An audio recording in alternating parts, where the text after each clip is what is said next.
আজকে আমরা গিয়েছিলাম শাহাবুদ্দিন পার্ক। এটা গুলশানে অবস্থিত।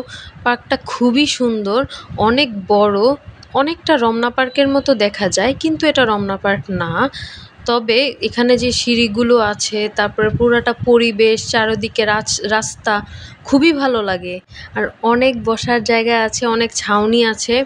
আজকে অত রোদ ছিল না, জাস্ট নর্মালি আমরা হাঁটতে পারছি, কোনো বৃষ্টি ছিল না, তবে অনেক বাতাস ছিল, অনেক সুন্দর পরিবেশ ছিল আর চারপাশে অনেক মানুষ ছিল। তবে বিকেলে মানুষ বাড়ে, আর এই সময় তেমন একটা মানুষ বেশি দেখা যায় না। আমরা গিয়েছিলাম দুপুরের টাইমে। তবে গাছপালা দিয়ে একদম ভরা, খুব সুন্দর পার্কটি। আপনারা চাইলেই আসতে পারেন। শাহাবুদ্দিন পার্ক, গুলশান, ঢাকা। গুলশান ২ নাম্বার। গুলশান ২ নাম্বারে এটা অবস্থিত। আর এই যে পানি, অনেক বড় পুকুর, তবে এটা রমনার মতো না, এটা বদ্ধ পুকুর। আর এখানে অনেক, আপনারা আসলে অনেক মজা পাবেন। এখানে আসলে আমি খুবই এনজয় করেছি। আর আকাশটা ছিল পুরা কালো, আর অনেক বাতাস ছিল, খুব ভালো লেগেছে আমার। এখানে আপনারা সবাই বন্ধু-বান্ধব নিয়ে পরিবারের সাথে অনেক সুন্দর মুহূর্ত কাটাতে পারেন চাইলেই।